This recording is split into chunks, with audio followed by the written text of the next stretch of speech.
Sejam bem-vindos a mais um vídeo da nossa série Dissecando Provas. A gente vai resolver nesse vídeo a prova da Faculdade de Medicina de Jundiaí, a parte de matemática, é claro. A prova tinha algumas pegadinhas, tinha alguns exercícios tanto difíceis, então a gente vai resolver juntos e discutir elas. Beleza? Então, desse meu lado vai ficar os exercícios, nosso primeiro já é o número 11, e eu não vou ler os enunciados aqui no vídeo para a gente ganhar tempo. Então, se você quiser ler o enunciado, você pode pausar o vídeo, dar uma lida, e eu já vou partir para a resolução. Então, já nesse primeiro exercício, já remete a um clássico exercício de MMC, de mínimo múltiplo comum. Por que isso? Porque a gente tem tempos diferentes para os nadadores e a gente quer saber um tempo que vai ser comum a todos eles, em que eles vão se encontrar. Então, de imediato, o que você faria para resolver essa questão? Você ia calcular o MMC de 12, 15, 18 e 25. Eu não vou detalhar como é que você faria essa conta, mas isso aqui vai dar 900. Então, 900 segundos vai ser o primeiro momento que eles vão atingir as bordas simultaneamente. Agora, o que é pegadinha nesse exercício é porque a gente não sabe se eles vão atingir do mesmo lado. Vamos supor que a piscina seja dessa forma aqui. Aqui eu vou falar que é o lado A e aqui o lado B. E vamos supor que na largada eles saem exatamente daqui. Beleza?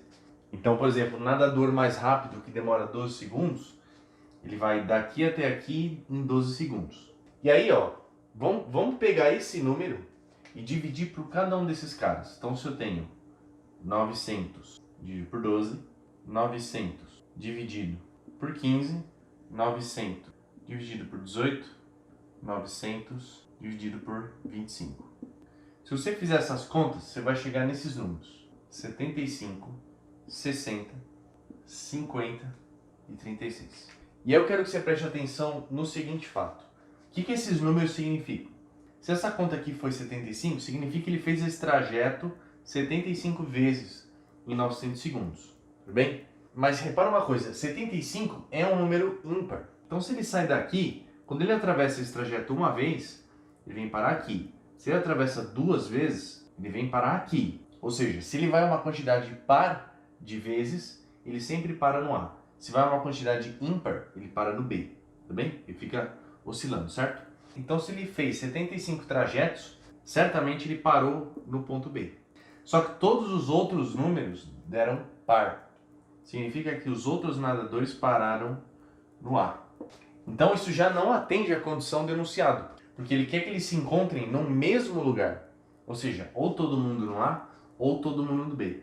Em outras palavras, esse 900 aqui não serve. A gente tem que pegar um múltiplo de 900 para que isso dê certinho. O próximo múltiplo aqui, se eu tenho 900, o próximo seria o dobro dele, que é 1800. Quando você pega 1800 e faz essas contas, todos os números vão dar par. Significa que vai todo mundo parar no A. Bem? Então é desse número que a gente vai partir.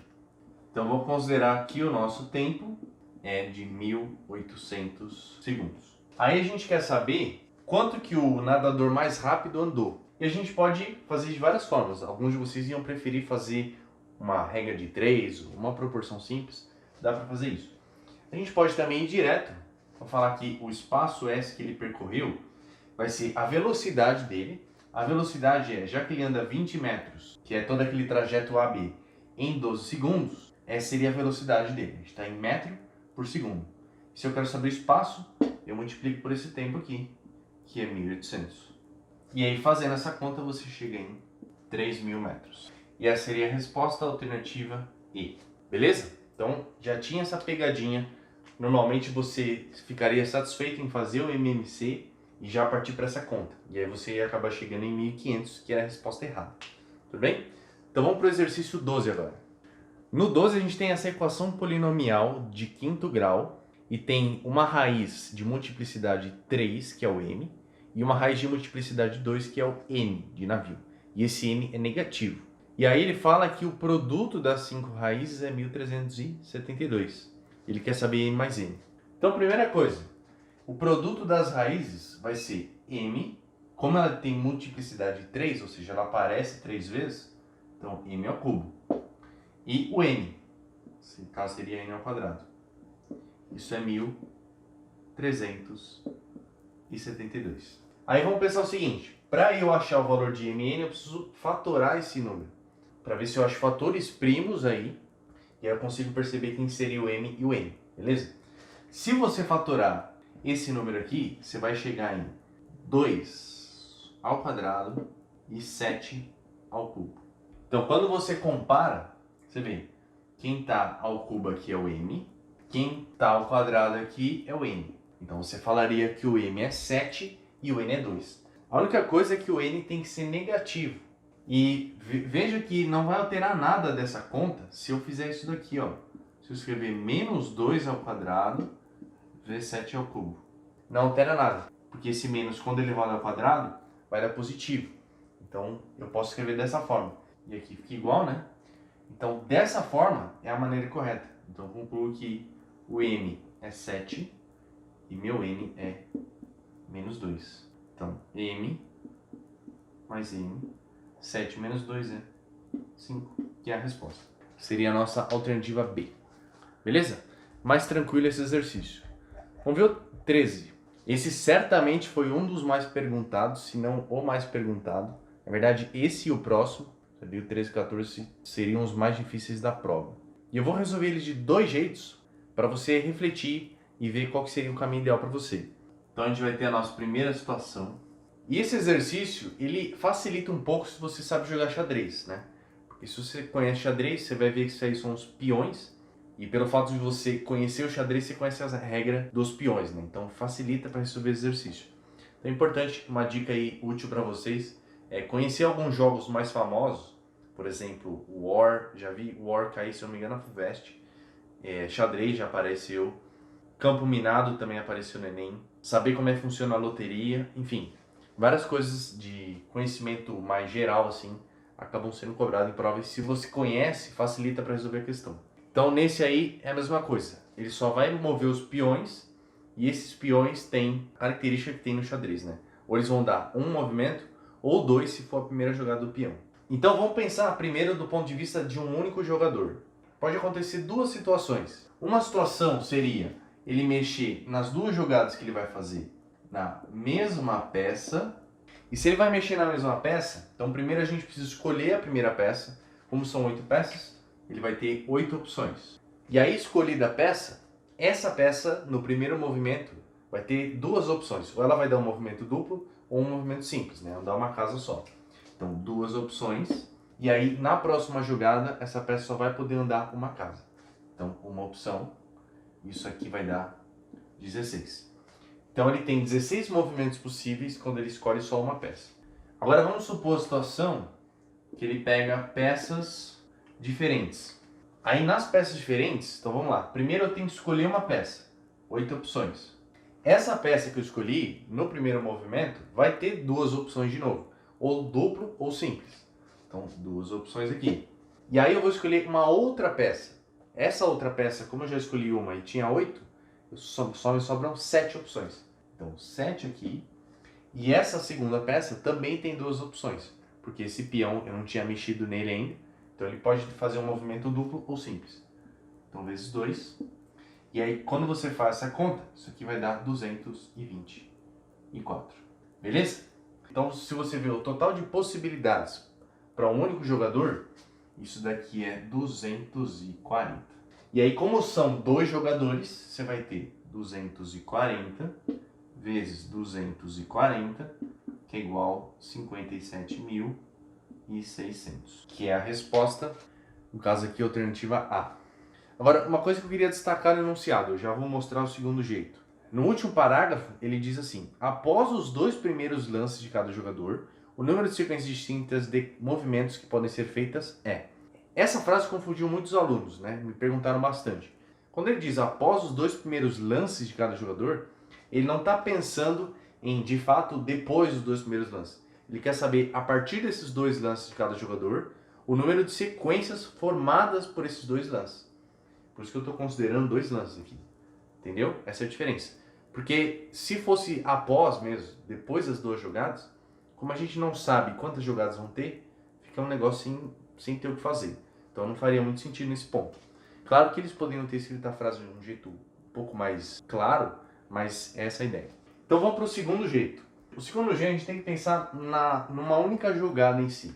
Então, vamos pensar o seguinte, na jogada você vai ter 8 opções para escolher uma peça, parecido com o que a gente tinha discutido, e escolhida a peça, eu vou precisar decidir se ela vai fazer um movimento duplo ou simples.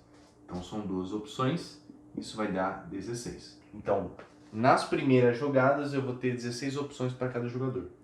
Então vamos lá, primeiro jogador vai jogar, vai ter 16 opções. O segundo jogador, o oponente no caso, também vai ter 16 opções. E aí a gente volta para o primeiro jogador. E aqui está o problema. Ele já escolheu um peão e movimentou. Esse peão que ele movimentou não pode mais fazer o movimento duplo agora, nessa próxima jogada. Então eu não tenho mais 16 opções. Eu tenho 15 opções. Faz sentido? Porque eu tenho um peão que já foi mexido, que só pode andar uma casa para frente, se eu vou jogar com ele. E os outros 7 peões vai ter cada um 2 opções, porque os outros eu não tinha mexido. Então, esse único peão tem uma opção a menos agora do que no começo do jogo. Então, para esse próximo jogador ele vai ter 15 opções e para o outro jogador a mesma ideia, 15 opções. E aí, multiplicando isso, também vai dar 57.600.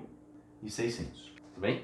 É um jeito mais curto de fazer, talvez não tão intuitivo para alguns de vocês, mas é uma segunda forma também que vale a pena refletir. Mas tem uma coisa nesse enunciado que ele não disse e que no jogo de xadrez é comum.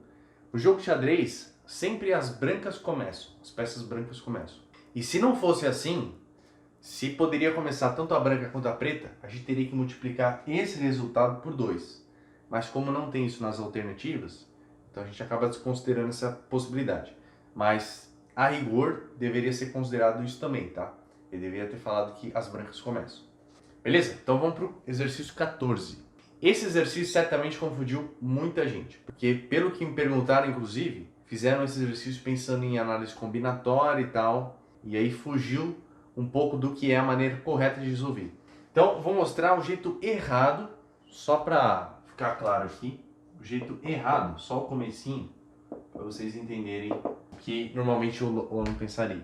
O que dá para entender do enunciado, uma interpretação errada, é que eu quero saber todas as maneiras de formar uma dupla, atendendo à condição de que eu tenho primeiro com segundo, ou primeiro com terceiro, ou segundo com terceiro. Então, o que você poderia fazer?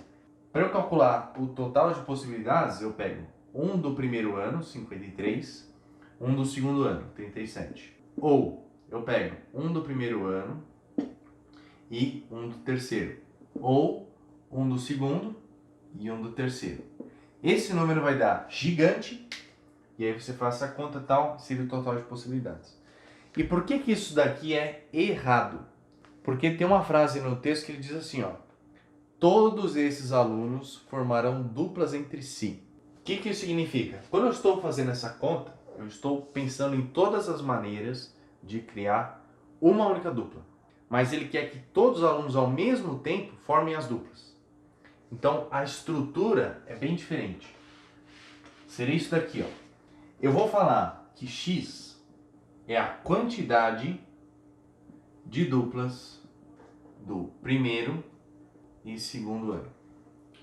O Y vai ser a quantidade de duplas do primeiro e terceiro ano. E aí, o Z, por último, é a quantidade de duplas do segundo e terceiro ano. Então veja, no primeiro ano eu tenho uma parte dos alunos do primeiro ano vão fazer parte desse X, uma outra parte vão fazer parte dessas duplas Y, tudo bem? Só que o que eu sei, que X mais Y tem que dar o total de alunos do primeiro ano. Veja, o X é a quantidade de duplas, não a quantidade de pessoas, concorda?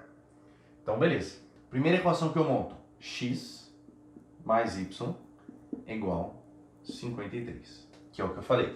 São os alunos do primeiro ano. Depois, os alunos do segundo ano vão estar aqui no X e no Z. Então, X mais Z é 37. Por último, terceiro ano, que é o Y e o Z. Y mais Z. E aí eu tenho esse sistema de equação. E aí, resolvendo esse sistema, eu vou saber quantidade de x, y, z. Porque aqui eu estou dizendo que todos os alunos vão formar duplas ao mesmo tempo.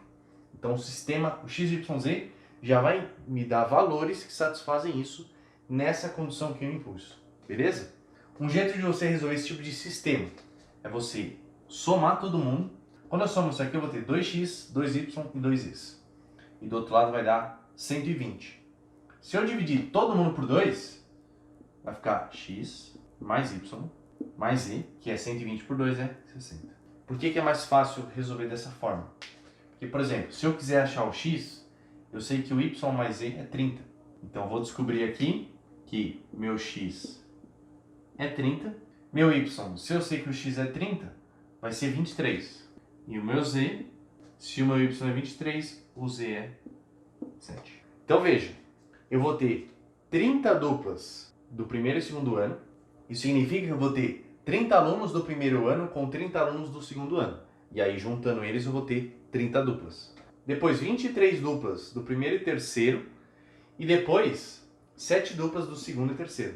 E aí, como a gente sabe, o total é 60 duplas. E o exercício está pedindo a probabilidade de eu escolher uma dupla que seja do primeiro e segundo ano. Ou seja, a probabilidade de escolher uma dupla X, né? Então, essa probabilidade, vou colocar aqui, a resposta vai ser o x sobre o total, que é 60. Como o x é 30, então isso aqui é meio. Então essa é a nossa resposta do exercício. Beleza?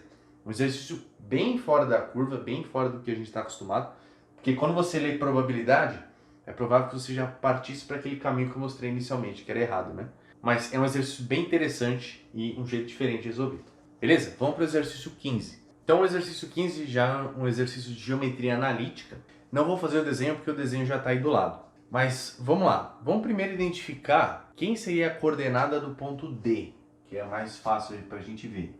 A gente sabe que o x do ponto D é o mesmo x do ponto A, e tem que ser 2. Agora, ele diz também que o segmento AD vale 6. Como o A já está ali no eixo x, se eu subo 6, vou parar no y igual a 6. Então essas são as coordenadas do D. Beleza, já tenho o ponto D. E como essas retas AB é paralela à reta CD, elas vão ter o mesmo coeficiente angular. Então vamos calcular o coeficiente angular. O coeficiente angular da reta AB, lembra, é o delta y pelo delta x. Quem é o delta y? A gente pode ver, do A para o B aumentou 5, né? Ou a gente escreve assim, 5 menos 0. Dividido, o x vai ser menos 3 menos 2. Menos 3 menos 2. Aqui deu 5 em cima, menos 5 embaixo. Então isso aqui é menos 1. Então esse é o coeficiente angular da reta AB, que vai ser o mesmo coeficiente angular da reta CD. Então a gente pode escrever aqui que a reta CD vai ser y igual m de AB vezes x mais o bzinho, que é o nosso coeficiente linear. Então eu tenho aqui que o y é menos x mais p. E aí agora eu vou substituir o ponto D, porque se eu estou na reta CD, esse ponto pertence à reta. Então vamos lá, substituindo o ponto D, que é 2.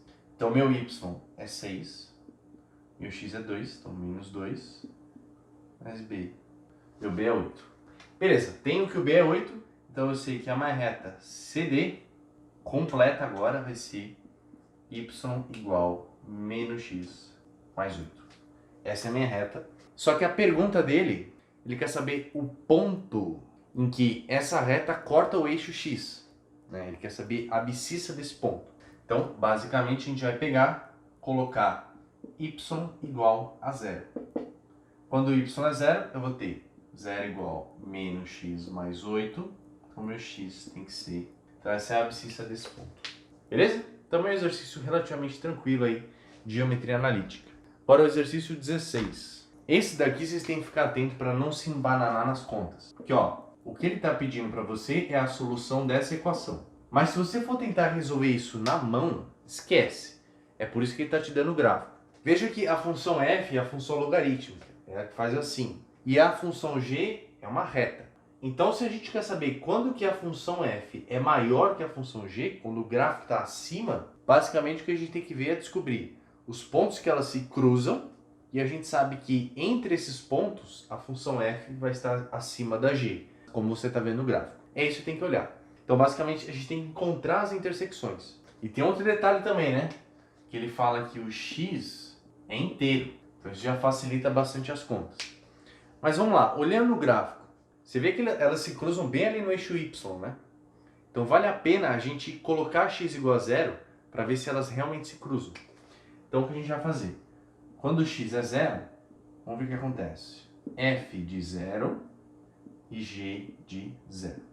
Se colocar x igual a zero na função f, vou ter log de 1 e log de 1 é zero. E só sobra o 4, então. Então, isso aqui é 4. E na função g, o 3x some, porque o x é zero. 28 dividido por 7 é 4 também. Então, de fato, eles se cruzam nesse ponto. Quando o x é zero e o y é 4, é o ponto que as funções se cruzam. E agora, né, como é que a gente descobre o segundo ponto? Uma dica excelente é você olhar nas alternativas. Se não tivesse alternativa, o que eu recomendo? Você pegar, já que o x é inteiro, põe x igual a 1, x igual a 2, x igual a 3, vai substituindo até você chegar num ponto que os y são iguais. Mas nesse caso, dá uma olhada nos números que a gente tem nas alternativas. O 0, que já foi considerado, o 4 e o 7. Então eu só preciso testar esses dois números. Eu vou testar então x igual a 4, vamos ver o que dá. Se o x é 4, vou ter f de 4 aqui, g de 4. f de 4, a gente vai ter 4 mais log de 5 na base 2. Não é um número legal, então eu vou deixar quieto. Quando for g de 4, a gente vai ter 12 mais 28. Isso vai dar 40 sobre 7. Agora, claramente isso daqui não é igual a isso, né? Isso aqui é um número irracional. Então, eles com certeza não se encontram nesse ponto que x é 4. Vamos ver por último, então, x igual a 7. Então, a gente vai calcular f de 7. f de 7, a gente vai ter 4 mais log de 8. Log de 8 é 3. Então, isso dá 7. Depois eu vou ter 3 vezes 7 é 21, mais 28, dividido por 7.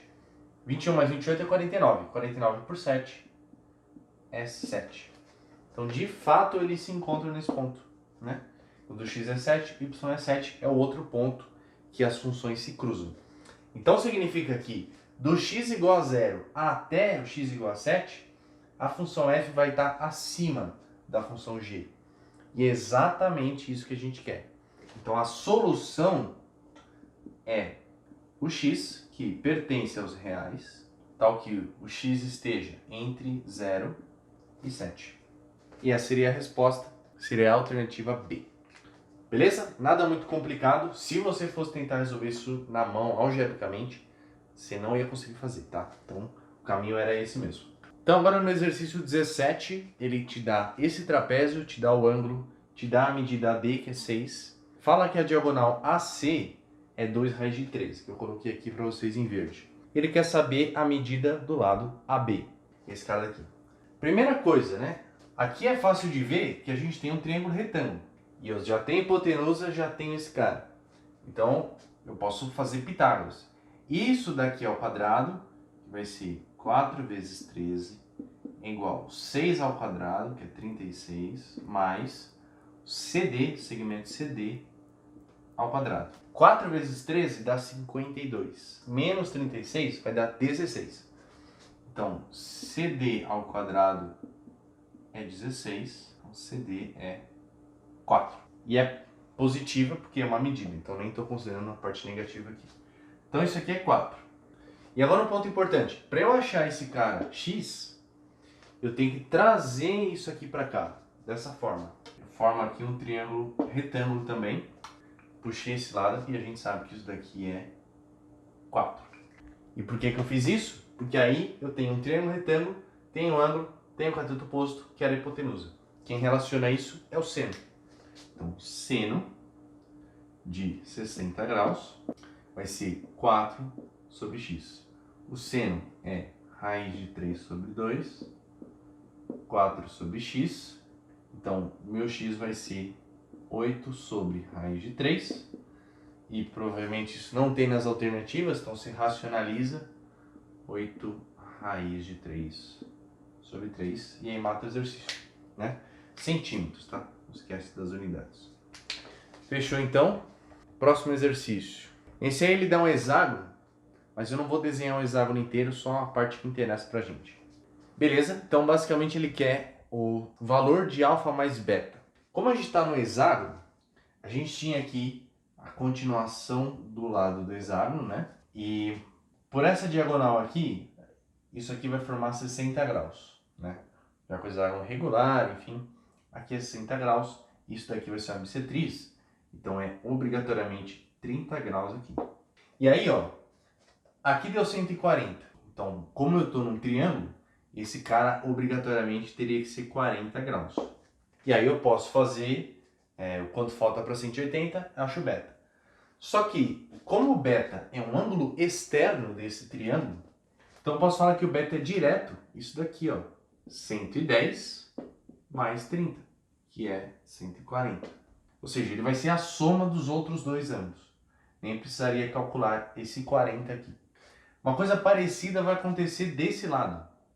Aqui eu vou ter 60 graus, porque a gente está no hexágono, aqui também é 60. E pensando nesse triângulo, o beta também é um ângulo externo. E aí eu posso falar que o beta também vai ser 60 mais alfa. Só que nesse caso, eu tenho beta, que é 140. Então quando eu subtraio, eu descubro que o alfa é 80 graus. Então, alfa mais beta, 140 mais 80, 220 graus, que é a alternativa B. Beleza? Exercício bem tranquilo também. Vamos para o 19. Aí ele já te dá um paralelepípedo reto retângulo, dimensões 4, 6 e 10. Ele fala que o volume é equivalente a 12 paralelepípedos reto retângulos idênticos de medidas PQE. Então, ó, a gente pode pensar no volume. O volume de um paralelepípedo menor vai ser a multiplicação das medidas. Então, PQE. E isso vai ser o volume do grande, 4 vezes 6 vezes 10, dividido por 12. E eu posso simplificar isso aqui, né? 12 aqui com 4 dá 3. Esse 3 com 6 dá 2. Então isso é 20. No caso, 20 centímetros cúbicos, né? Mas nem precisa colocar agora. Então eu sei que o produto é 20. E ele fala da área total desses paralelepípedos menores. Só que a área total, você vai ter, se ele é um paralelepípedo, você vai ter medida PQR. Então você vai ter algo assim. Então, por exemplo, eu tenho P, Q e E. A área dessa face, P vezes Q, vai estar aqui e lá atrás, né? Então, 2 vezes P vezes Q. Depois eu tenho Q vezes R, que é essa face mais lateral. Ela vai estar aqui e aqui. Então, 2 vezes. Aí eu tenho embaixo e em cima, que é P vezes R. Tá bem? Então, eu tenho 2 vezes o produto de cada um. Então, a gente poderia falar que essa área total é 2 vezes P vezes Q mais P vezes R mais Q vezes R. Isso é 58. Interessante porque isso aqui lembra muito as relações de Ra, né? O produto das 3, produto 2 a 2. Daria fazer uma associação. Então, P, Q mais PR mais QR é 29. Por último, ele diz que uma das faces tem área 20. E aí você fala qual que é. Tanto faz. Você escolhe uma aqui. Vamos falar que P vezes Q é 20. Então, se P vezes Q é 20, presta atenção. P vezes Q, P vezes Q. Isso daqui é 20 também. Significa que o R vale 1. Então, eu já sei que meu R certamente vale 1. E aí, ó, esse 20 que está desse lado foi para lá. O R é 1, então ficou P mais Q é igual a 9. E vamos ver o que ele quer. Ele quer simplesmente P mais Q mais R. Então não preciso achar o valor de P e Q. Se eu tenho P e Q mais o R que é 1, dá 10. Seria a alternativa E. E aí mata a questão. Mas eu também poderia encontrar, né? Porque ó, se P mais Q é 9, P vezes Q é 20, você pode criar uma equação do segundo grau para achar isso. Ou você pensa em números inteiros que satisfazem isso. E não é muito difícil você perceber que isso teria que ser 5 e 4. 5 e 4 é 9, 5 vezes 4 é 20. Então daria para achar individualmente também. Então, último exercício agora. Aqui ele diz que André, Beto e Carlos têm um número médio, cada um deles, de 332. O que ele está dizendo? Está dizendo que a média de figurinhas que eles têm é esse valor. Então, A mais B mais C dividido por 3 é 332. Ou seja, A mais B mais C é 996. Essa é a soma deles. Aí ele diz que Carlos deu 45 para André. E André mais Beto ficou com 490. Então, ó, André mais Beto. Só que esse André aqui não é o mesmo André. Ele ganhou 45 figurinhas do Carlos. Então tem que adicionar 45. E isso vai dar 490. Significa então que A mais B é 445. Então, ó, esse 445 teria que vir aqui, né? E aí é fácil você descobrir se isso é 445. Você subtrai, você vai ver que o C é 551. Beleza? E aí a gente matou a questão, aliás, matamos a prova de Jundiaí. Você vê que, em geral, as questões não eram muito difíceis. Só aquelas duas, tanto do xadrez, né, dos peões, quanto a das duplas, seriam as mais difíceis da prova. Mas o resto estava mais tranquilo. Beleza? Então, não esquece de deixar um like no vídeo se você gostou desse conteúdo. É uma forma de você incentivar a gente e dizer para o YouTube que esse conteúdo é relevante. Então, não custa nada para você e você vai estar ajudando o canal também.